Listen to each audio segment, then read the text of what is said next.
AP liquor scam case సంచలనం సృష్టిస్తోంది. ఈ కేసులో A6గా ఉన్న సజ్జల శ్రీధర్ రెడ్డి అరెస్ట్ అయ్యారు. ఆయనకు May 6 వరకు రిమాండ్ విధించింది న్యాయస్థానం. మద్యం అమ్మకాలు లావాదేవీల్లో శ్రీధర్ రెడ్డి పాత్రపై అధికారులు విచారణ జరిపారు. అయితే సజ్జల శ్రీధర్ రెడ్డి రిమాండ్ రిపోర్టులో కీలక అంశాలు వెలుగులోకి వచ్చాయి. ఏపీ లిక్కర్ కేసులో A1గా ఉన్న కసిరెడ్డి రాజశేఖర్ రెడ్డికి శ్రీధర్ రెడ్డి సన్నిహితుడు. లిక్కర్ స్కామ్లో ముడుపులు సిండికేట్కు అందించడంలో శ్రీధర్ రెడ్డి కీలక పాత్ర పోషించారని రిమాండ్ రిపోర్టులో పేర్కొంది సిట్. ప్రముఖ మద్యం బ్రాండ్లను రాష్ట్రంలో అణచివేయడంలో కీలక పాత్ర పోషించడంతో పాటు చట్టవిరుద్ధంగా liquor order for supply OFS జారీ చేశారట. మద్యం తయారీ, హోల్సేల్, రిటైల్ను ముడుపులు తీసుకొని నియంత్రించడం, డిస్టిలరీస్ను సమన్వయం చేసి సకాలంలో సిండికేట్ సభ్యులకు ముడుపులు అందేలా చర్యలు తీసుకున్నారని శ్రీధర్ రెడ్డిపై అభియోగాలు మోపారు.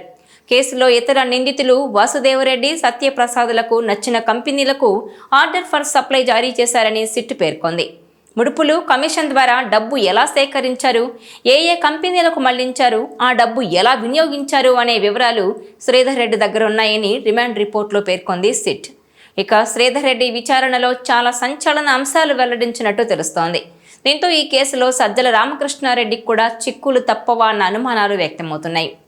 అయితే వైసీపీలో ఇప్పటికీ అత్యంత కీలకంగా వ్యవహరిస్తున్నారు సజ్జల రామకృష్ణారెడ్డి. ఆయన వైసీపీ అధికారంలో ఉన్నప్పుడు సకల శాఖల మంత్రిగా పేరు సంపాదించారు. ఆయన ప్రభుత్వ సలహాదారుగా నియమితులైన అన్నింటికీ తానే కీలకమని ప్రతి సందర్భంలోనూ ఆయనే కనిపించేవారు. ఆయన వైఖరి విపక్షాలకు ఆగ్రహం తెప్పించగా సొంత పార్టీ నేతలు కూడా ఆయనంటే మండిపడుతున్న పరిస్థితి. ఇటీవల విజయసాయిరెడ్డి కూడా ఇలాంటి వ్యాఖ్యలే చేశారు. జగన్ కోటరీకి తాను బలయ్యానంటూ షాకింగ్ కామెంట్స్ చేశారు ఆయన. ఇదిలా ఉంటే సజ్జల కారణంగానే గత ఎన్నికల్లో ఓడిపోయామని వైసీపీ నేతలే విరుచుకుపడుతున్నారు.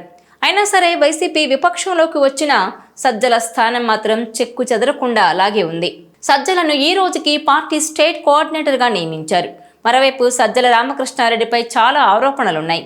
ఆయన ఆదేశాలతోనే తాము అలా కామెంట్ చేశామని, ఆయన చెప్పడంతోనే తాము అలా ప్రవర్తించామని ఇప్పుడు కేసుల్లో చిక్కుకున్న ప్రతి ఒక్కరూ అదే మాట చెబుతున్నారు. దీంతో ఇప్పుడు కూటమి ప్రభుత్వం సజ్జల వ్యవహారాన్ని ఓ కులిక్కి తీసుకొస్తుందని అంటున్నారు. గత 5 ఏళ్లలో ఆయన తెరచాటు హోంమంత్రిగా కూడా వ్యవహరించారని ఆరోపణలున్నాయి. ఇవన్నీ ఒక ఎత్తైతే చంద్రబాబును స్కిల్ డెవలప్మెంట్ స్కామ్ విషయంలో అరెస్టు చేసిన ఘటనలో సజ్జల పాత్ర ఉందని, ఆయనే దగ్గరుండి డైరెక్షన్ అంతా చేశారని కూడా టీడీపీ బడా నేతలు అనుమానాలు వ్యక్తం చేస్తున్నారు. మరి అలాంటి సజ్జల విషయంలో ఒక పథకం ప్రకారం కూటమి ప్రభుత్వం అడుగులు వేస్తోందని అంటున్నారు. పక్కా ఆధారాలతో గట్టిగా కేసు పెడితే తప్పించుకునే వీలుండదని భావిస్తున్నారు. మరోవైపు చూస్తే సజ్జల సకల శాఖ మంత్రిగా పేరు తెచ్చుకున్నారు కాబట్టి ఏ విధంగా అయినా సరే, ఏ విషయంలో అయినా సరే కేసులు పెట్టొచ్చన్న చర్చ ఉంది.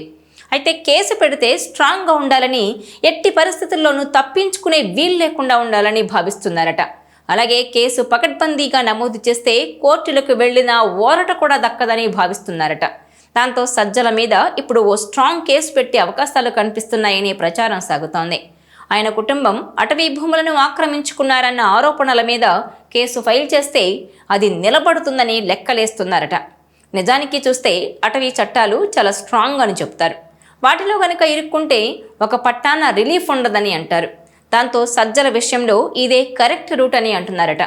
ఇక సజ్జల ఫ్యామిలీకి అటవీ చట్టాలకు సంబంధం ఏంటి అంటే అక్కడే బిగ్ స్టోరీ ఉందని అంటున్నారు. చింతకమ్మదిన్నె మండలం మద్దిమడుగు రిజర్వు అటవీ ప్రాంతంలోని ఒక అడవిని నరికేశారు. అంతేకాదు అందులో భూములను కూడా తమకు నచ్చిన విధంగా ఆక్రమించుకున్నారని తీవ్ర స్థాయిలో ఆరోపణలున్నాయి.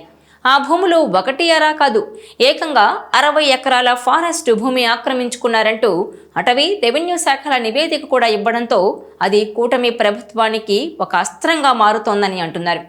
ఈ నేపథ్యంలోనే ఈ నివేదికను ఆధారంగా చేసుకొని మరి సజ్జల రామకృష్ణారెడ్డిని ఎప్పుడైనా అరెస్టు చేసే అవకాశం ఉందని పెద్ద ఎత్తున పుకార్లు షికారు చేస్తున్నాయి. ఇక 60 ఎకరాల అటవీ భూములు దురాక్రమణలకు గురయ్యాయని అటవీ శాఖ స్పష్టం చేయడంతో ఆ దిశగా లోతైన దర్యాప్తు జరుగుతున్నట్టుగా చెబుతున్నారు.